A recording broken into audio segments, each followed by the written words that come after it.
Assalamualaikum warahmatullahi wabarakatuh. Salam sejahtera buat kita semua. Selamat menjalankan ibadah puasa bagi yang berpuasa. Lupa. Sebenarnya kita ini sangat terjebak dengan politik ya. Jadi apa yang sebenarnya sudah diatur, terus dibikin aturan baru lagi untuk menjustifikasi supaya keadaan itu bisa kelihatannya bisa dibantu. Padahal kalau kita telisik lebih dalam, malah kondisi itu menghasilkan sesuatu yang punya potensi atau risiko dari segi korupsi ya. Kondisi COVID sekarang itu justru potensi korupsinya benar-benar luar biasa. Jadi sebenarnya kalau kita bicara keadaan darurat, sebenarnya nggak perlu pemerintah ngeluarin aturan COVID gitu loh. Tapi ya nggak apa-apa, sudah dikeluarin, ya kita mau tak mau harus ini. Jadi dalam buku pengadaan keadaan darurat ini, ya kalau judul aslinya adalah pengadaan barang jasa dalam keadaan darurat, titik 2 proses risiko dan mitigasinya. Ini kebetulan yang ngasih judul Pak Roni ini, Pak Roni Dwi Susanto. Ya. Jadi di dalam buku ini dibahas secara teknis tentang pengadaan barang jasa secara darurat dan ada satu bab khusus juga tentang pengadaan barang jasa dalam keadaan darurat COVID-19 ini. Tapi tidak banyak karena kondisi COVID-19 ini sebenarnya kan bukan kondisi yang terus-menerus. Artinya peraturan itu akan berhenti dengan sendirinya ketika kondisi COVID ini juga berhenti. Beda dengan kondisi keadaan darurat, ya keadaan darurat yang diatur dalam Perpres 16 maupun Perlem ya, itu adalah keadaan darurat yang bisa terjadi kapan saja. Jadi itu sedikit perbedaan istilahnya. Nah, dasar hukum dari pengadaan barang jasa dalam keadaan darurat itu ada di pasal 59 ayat 1 Perpres 16 ya. Penanganan keadaan darurat dilakukan untuk keselamatan, perlindungan masyarakat ya. Maaf ini kepencet atau warga negara Indonesia yang berada dalam luar negeri ya, yang pelaksanaan tidak dapat ditunda dan harus dilakukan segera. Jadi di ayat 2-nya disebutkan jenis-jenis keadaan darurat itu meliputi bencana alam, bencana non alam, bencana sosial ya. Pelaksanaan operasi pencarian pertolongan, kerusakan sarana prasarana, ini bencana alam, bencana non alam, sosial, perkembangan situasi politik dan keamanan di luar negeri, dan pemberlakuan kebijakan asing, serta pemberian bantuan kemanusiaan pada negara lain yang terkena bencana. Nah, posisi COVID itu ada di sini, bencana non alam. Ya. Jadi sebenarnya aturan dari Perpres 16 sudah bisa digunakan untuk bencana COVID. Kalau pemerintah tidak membuat aturan yang sudah ada sekarang ini. Ya. Jadi kalau tanpa ada pun peraturan-peraturan khusus tersebut, sebenarnya kondisi penanganannya bisa dilakukan dengan segera. Nah, dalam pasal 59 ayat 5 Perpres 16 untuk penanganan keadaan darurat, PPK, ya, PPK di sini menunjuk penyedia barang jasa terdekat yang sedang melaksanakan pengadaan barang jasa sejenis, ya, atau pelaku lain yang dinilai mampu dalam memenuhi kualifikasi untuk melaksanakan pengadaan barang jasa sejenis. Nah, menunjuk penyedia barang jasa terdekat yang sedang melaksanakan ini adalah salah satu cara yang juga digunakan di Amerika. Jadi di Amerika kalau ada terjadi kondisi keadaan darurat, maka procurement office-nya tinggal menunjuk penyedia jasa yang terdekat, maksudnya di lokasi yang sama, melaksanakan pengadaan barang sejenis. Dia bisa dengan metode pekerjaan tambah kurang, ya, bisa juga dengan penunjukan langsung. Jadi metodenya dibikin sefleksibel mungkin. Ini dasar hukum dari pengadaan barang jasa dalam keadaan darurat. Kemudian untuk lebih lanjut, peraturan tersebut menetapkan agar Kepala LKPP membuat peraturan mengenai penanganan keadaan darurat tersebut, yaitu diatur dalam pasal 91 ayat 1 huruf P Perpres 16. Nah, berdasarkan pasal 91 ini, LKPP mengeluarkan peraturan nomor 13 tahun 2018 tentang pengadaan barang jasa dalam penanganan keadaan darurat. Nah, di sini disebutkan bahwa di bagian pendahuluan untuk melaksanakan barang jasa dalam keadaan darurat sesuai amanat pasal 91 ayat 1 huruf B Perpres 16 diperlukan suatu prosedur pengadaan barang jasa dalam penanganan keadaan darurat guna memberikan value for money, ya, berdasarkan prinsip efektif, transparan, dan akuntabel.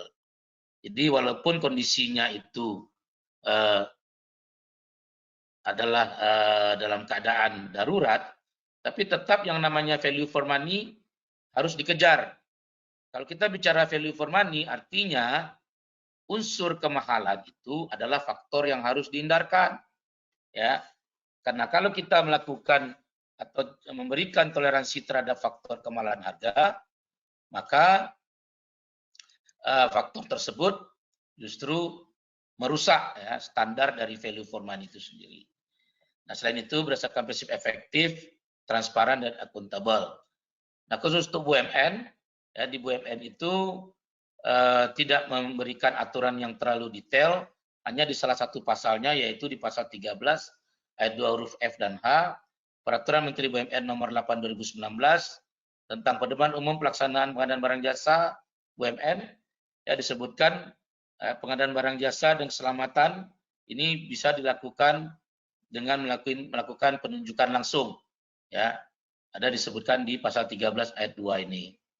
Ini dasar hukum penerapan barang jasa dalam keadaan darurat, ya, di pemerintahan maupun di BUMN.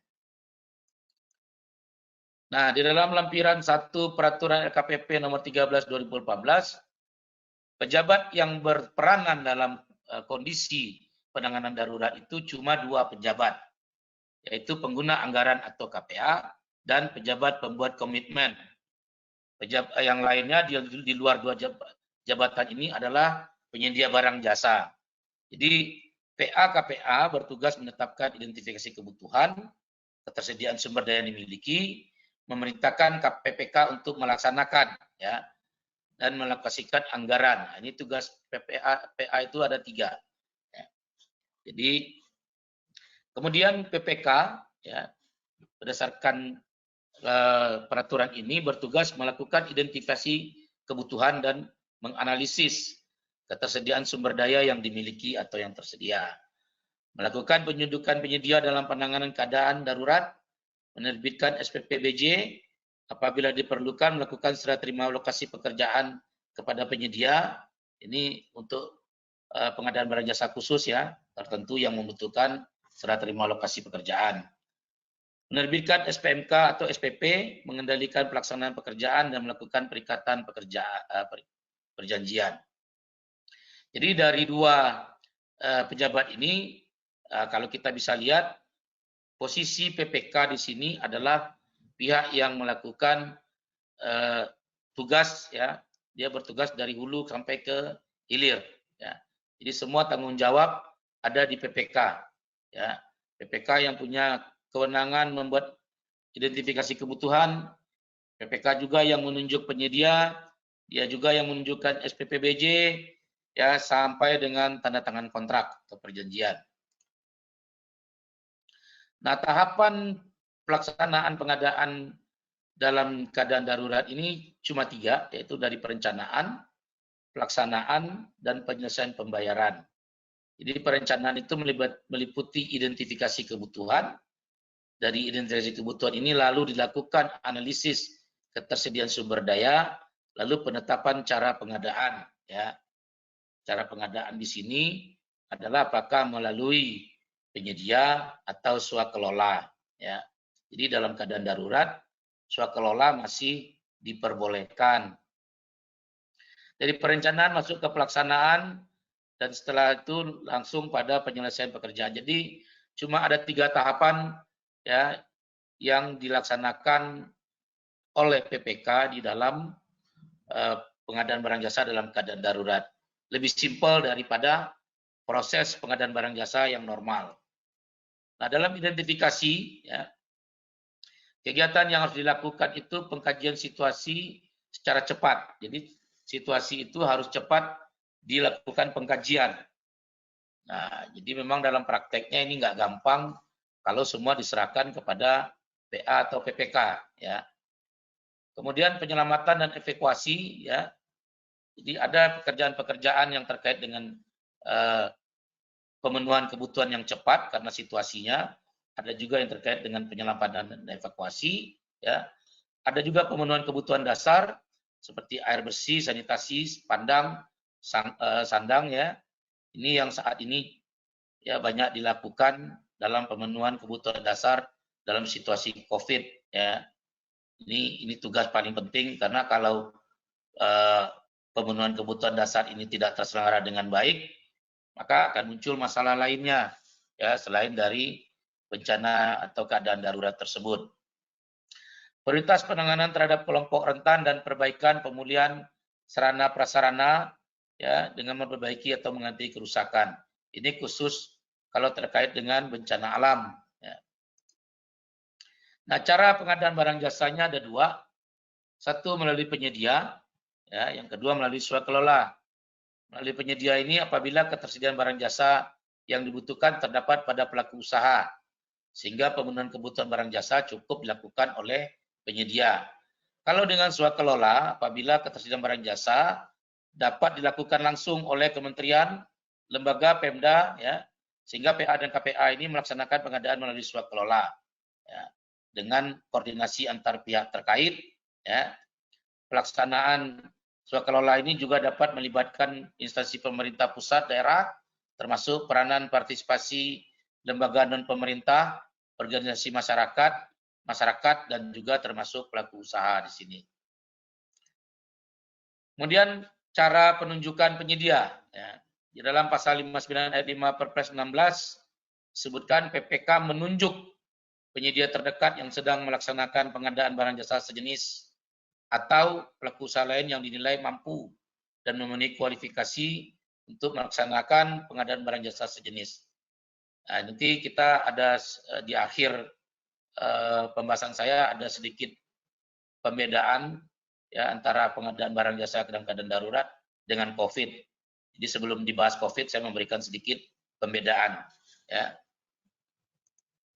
Nah, tahapan yang harus dilakukan, ya, dalam pelaksanaan melalui penyedia ini, PPK menerbitkan SPP-BJ, isinya antara lain jenis pengadaan, perkiraan ruang lingkup pekerjaan, lokasi, rencana waktu, jenis kontrak, dan tata cara pembayaran. Ya. Kemudian pemeriksaan bersama dan dapat persiapan, serah terima lapangan, penerbitan SPMK atau SPP, pelaksanaan pekerjaan, perhitungan hasil pekerjaan, dan serah terima. Ya.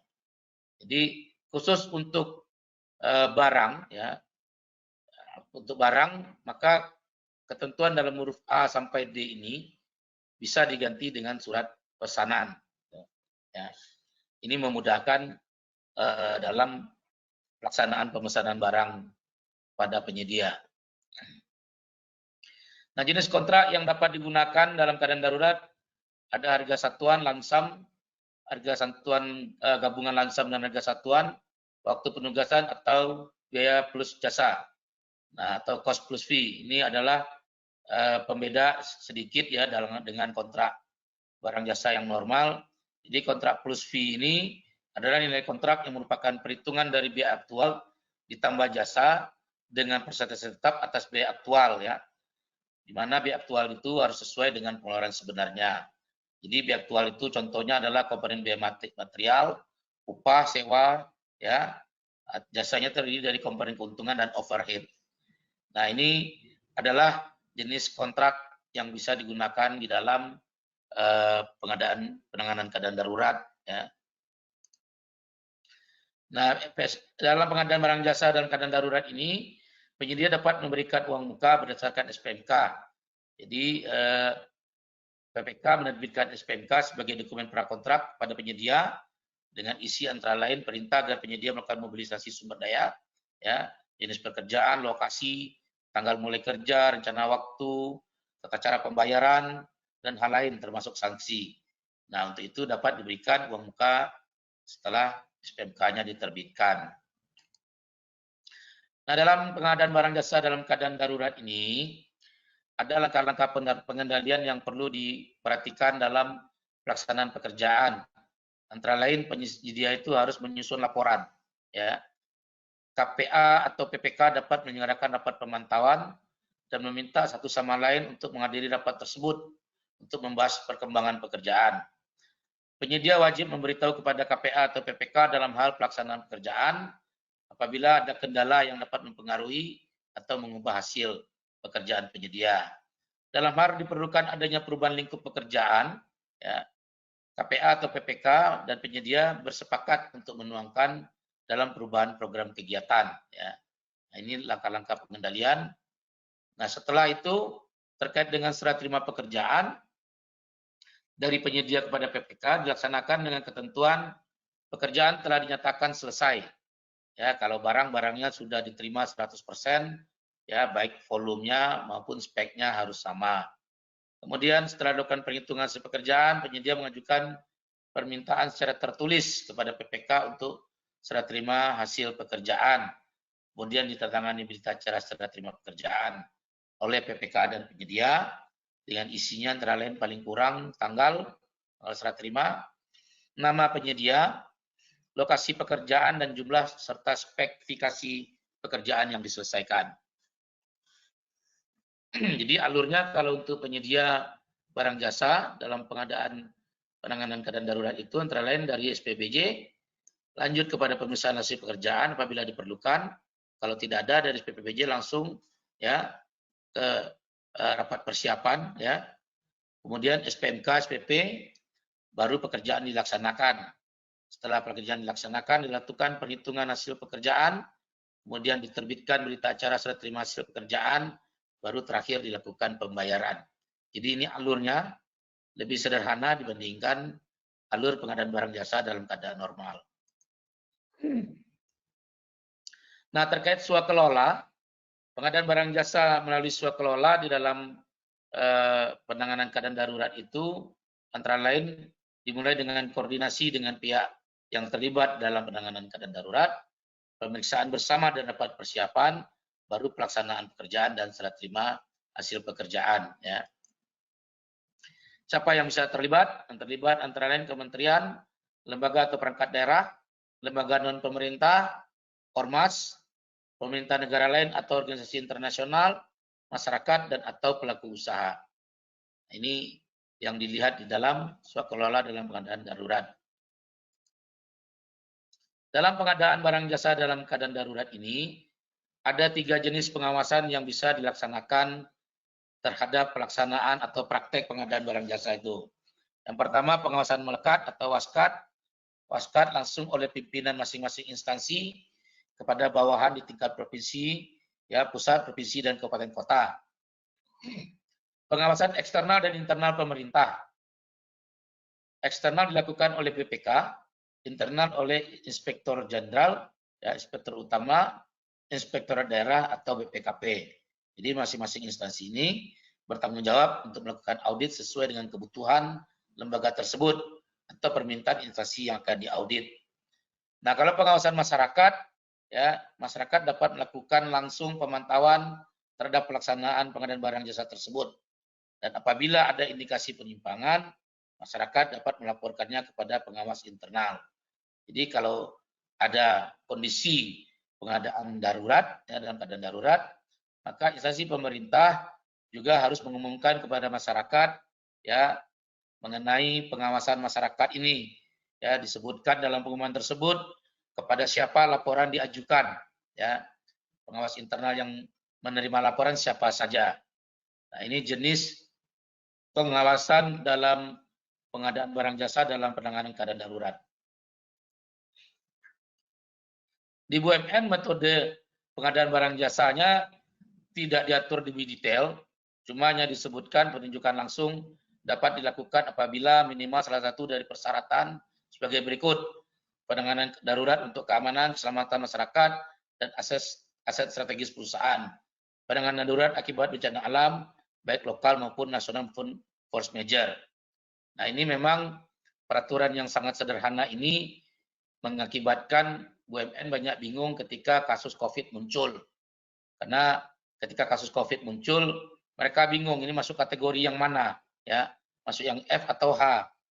Nah, akhirnya beberapa BUMN yang pernah berkonsultasi dengan saya sarankan agar dikeluarkan surat keputusan direksi mengenai penanganan ya pelaksanaan pengadaan barang jasa selama masa pandemi COVID. Jadi SOP yang berlaku selama ini itu dihentikan dulu sementara sebagai panutan, tapi mereka mengacu kepada SK direksi.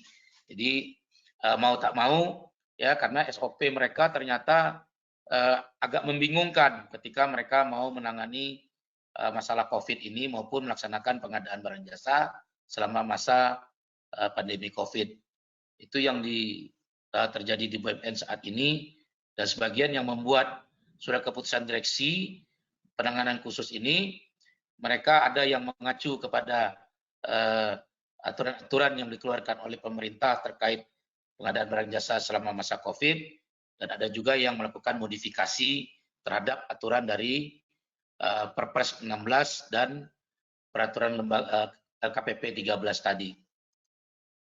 Nah, di dalam buku ini ada beberapa risiko yang kita coba kasih contoh. Risiko-risiko ini silakan dielaborasi sendiri. Jadi risiko dalam tahap kegiatan pengadaan barang jasa dalam keadaan darurat disesuaikan dengan tahapan kegiatannya. Yang pertama misalnya perencanaan. Dari identifikasi kebutuhan itu contoh risikonya data terkumpul tidak memadai, ya, pelaksana tidak kompeten, adanya intervensi dari atasan atau pihak lain. Ini contohnya ya. Yang lain-lainnya silakan ditambahkan. Nah, kemudian ada lagi analisis ketersediaan sumber daya. Nah, ini contoh risikonya misalnya ada intervensi dari atasan pihak lain. Hampir sama dengan identifikasi ya. Tinggal ditambahin kalau ada yang kurang silakan. Kemudian penetapan cara penyedia. Nah, ini antara lain contohnya risikonya adalah intervensi. Jadi cara pengadaannya apakah melalui penyedia atau swakelola. Nah, kadang-kadang ini ya penyedia atau swakelola yang menentukan adalah atasan. Ya, dalam hal ini ya bisa kepala daerah atau pihak-pihak terkait lainnya. Nah, dalam tahap kegiatan pelaksanaan dimulai dari penunjukan penyedia. Nah, contoh risikonya prosesnya terlalu lama, adanya intervensi, adanya persekongkolan atau kolusi, karena persekongkolan kolusi ini tidak bisa tidak diperhitungkan sebagai risiko dengan kemudahan penunjukan ya terhadap penyedia barang jasa tadi. Jadi kan ada dua kategori, penyedia yang sedang melaksanakan pekerjaan atau penyedia yang terdekat di situ ya. Jadi ini bisa memunculkan persekongkolan atau kolusi dalam penunjukan penyedia oleh PPK. Karena PPK adalah pihak yang bertanggung jawab secara penuh terhadap penunjukan penyedia. Jadi dia juga yang bikin identifikasi kebutuhan, dia yang menunjuk penyedia, dia juga yang melakukan semua proses-proses pengadaan. Nah, kemudian terkait dengan misalnya penawaran harga. Mungkin ada keterlambatan pemasukan penawaran, harganya kemahalan, intervensi dari atasan atau pihak lain ya, persekongkolan atau kolusi. Nah, ini adalah contoh-contoh risiko ya. Penunjuk penetapan surat penyedia barang jasa SPPWJ, penunjukan terlambat. Nah, kalau terlambat ini risikonya pekerjaan juga jadi molor, ya adanya intervensi, adanya persekongkolan. Kontrak risikonya misalnya pemilihan jenis kontrak yang tidak tepat, terlambatan tanda tangan, adanya intervensi, persekongkolan atau kolusi. Kemudian pengendalian kontrak, contoh risikonya antara lain uang prestasi, keterlambatan, denda atau penalti, intervensi pihak lain, persekongkolan atau kolusi, dan toleransi pada penyedia. Ini adalah salah satu contoh. Kenapa toleransi pada penyedia ini dimasukkan dalam salah satu contoh risiko?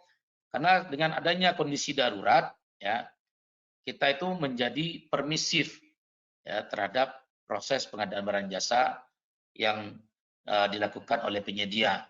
Padahal harusnya tidak, ya.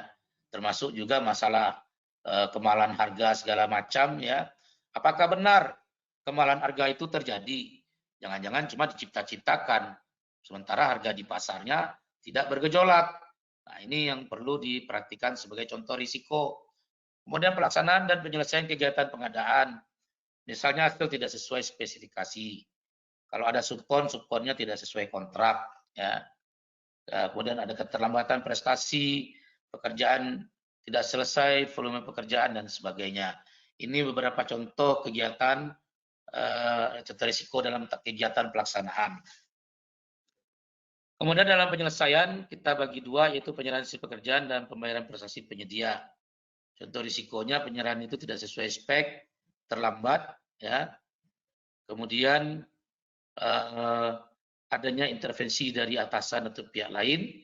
Kalau pembayaran anggaran belum atau terlambat turun, atau adanya intervensi dari atasan atau pihak lain yang membuat pembayaran menjadi terganggu. Nah, di beberapa negara lain, ya contohnya itu di Australia Selatan, untuk pengadaan darurat ini mereka mengeluarkan aturan Emergency Situation Procurement Policy yang direvisi terakhir kali tahun 2018. Ini yang mengeluarkan State Procurement Board, semacam LKPP kalau di sini, di mana pejabat di bidang pengadaan itu ditugaskan untuk memastikan strategi pengadaan daruratnya harus tepat, ya, dan harus mempertimbangkan operasional utama untuk pengadaan dalam keadaan darurat. Jadi pejabat utama di sini, kalau di kita itu antara lain seperti pengguna anggaran atau PPK, ya, di sana itu disebut dengan pejabat utama. Kesadaran dan kemampuan staf terkait pengadaan darurat juga menjadi tanggung jawab pejabat utama untuk mengembangkan. Jadi tidak semua harus dikerjakan sendiri, tapi juga staf-staf harus dilibatkan dalam pengadaan darurat tersebut. Kemudian proses manajemen yang tepat harus tersedia untuk memastikan dokumentasi pengadaan itu dan dipertahankan, ya. Kemudian strategi pengadaannya harus singkat, adalah salah satu upaya yang digunakan untuk mempercepat pemenuhan barang jasa dalam keadaan darurat. Jadi dari aturan yang dibuat ini kita bisa lihat bahwa pengadaan barang jasa dalam keadaan darurat di luar negeri itu salah satu metode yang wajib dilakukan adalah strateginya harus dilakukan sebagai strategi yang singkat. Jadi proses pengadaannya harus singkat, tidak boleh bertele-tele. Kalau di Amerika Serikat, ya, formulir standar permintaan pembelian barang jasa itu dikembangkan untuk digunakan di lembaga di negara bagian selama operasi. Jadi mereka membuat semacam formulir standar. Ya, kalau di kita itu kayak surat pemesanan, ya. Pemesanan ini dapat dikirim melalui email atau kertas, ya. Prosedur yang digunakan itu adalah meminta sumber daya, memberikan persetujuan permintaan, melacak permintaan, menerima sumber daya, sampai mencatat penugasan masuk dan keluar. Ya, itu ditetapkan oleh Procurement Office. Kalau di situ namanya Procurement Office, di sini LKPP, ya, sebagai bagian darurat bencana. Mereka juga mengembangkan prosedur untuk memperoleh sumber daya dari vendor luar. Jadi mereka mengembangkan kondisi bahwa kalau seandainya vendor lokal tidak mampu memberikan memenuhi kebutuhan mereka, maka mereka bekerja sama, ya, dengan vendor-vendor lainnya untuk bisa, ya, vendor-vendor di luar negara bagian itu untuk cepat masuk membantu penanganan kondisi darurat, ya. Dan ini semua juga dikelola bersama-sama dengan bekerja sama dengan organisasi pembelian profesional yang disebut dengan National Association of State Procurement Official atau NASPO dan National Institute of Governmental Purchasing (NIGP). Ya, ini contoh di Amerika. Di Selandia Baru mereka menggunakan, ya, kondisi yang fleksibel dalam mendapatkan barang jasa. Jadi mereka diizinkan untuk melupakan prosedur pengadaan rutin atau normal, ya. Mereka mengadopsi proses yang lebih fleksibel, namun tetap harus masuk akal dan dapat dibenarkan, ya. Mengingat semua fakta dan keadaan yang harus mereka tangani tersebut, maka kondisi yang mereka lakukan harus masuk akal dan dapat dibenarkan. Mereka diizinkan membeli langsung dari pemasok, ya, jika khawatir dengan keterlambatan yang mungkin terjadi apabila kita lakukan dengan kondisi normal. Kemudian lembaga juga harus menyeimbangkan kebutuhan untuk bertindak tanpa penundaan. Jadi kalau ada kebutuhan ya udah langsung dipenuhi, jangan ditunda-tunda ya. Karena kalau menunda maka di situ bisa masuk angin ya, masuk angin buruk, akibatnya pengadaannya masuk angin. Tiba-tiba ada yang menggelembung harganya, penyedianya itu saja ya, dan kualitas barangnya tidak sesuai dengan harapan. Nah, lembaga harus selalu menerapkan praktik pengadaan terbaik yang dimungkinkan untuk mengingat keadaan dan urgensi kebutuhan ya dalam merespon keadaan. Itu 3 contoh praktek pengadaan keadaan darurat di beberapa negara. Terakhir saya ingin memperlihatkan sedikit ya perbedaan aturan dalam keadaan darurat Perpres 16 dan peraturan LKPP 13 dengan aturan PBJ selama masa pandemi Covid yang sudah disiapkan oleh pemerintah. Ya, nanti silakan dielaborasi sendiri. Saya memperhatikan dalam penunjukan penyedia ada perbedaan.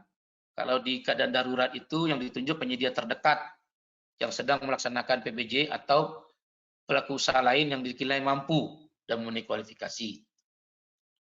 Kalau di masa pandemi Covid ini, penyedia yang ditunjuk itu adalah penyedia yang pernah menyediakan barang jasa sejenis di instansi pemerintah dan atau penyedia dalam katalog elektronik. Ya, ini artinya posisinya bisa menjadi repeat order atau kita belanja melalui e-purchasing. Ya, kalau di sini langsung menunjuk penyedia yang sedang melaksanakan.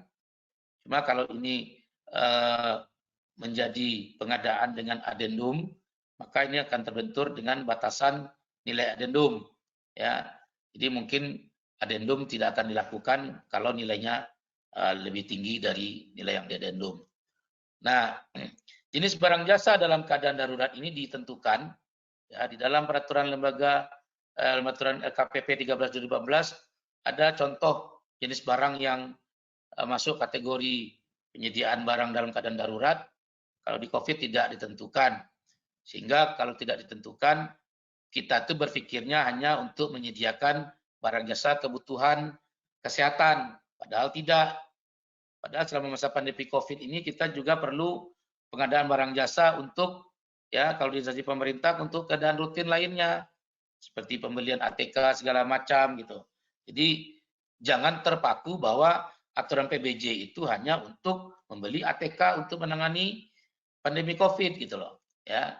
Kemudian kontraknya, kalau kontraknya itu di keadaan darurat ini ada 5 ya plus surat pesanan.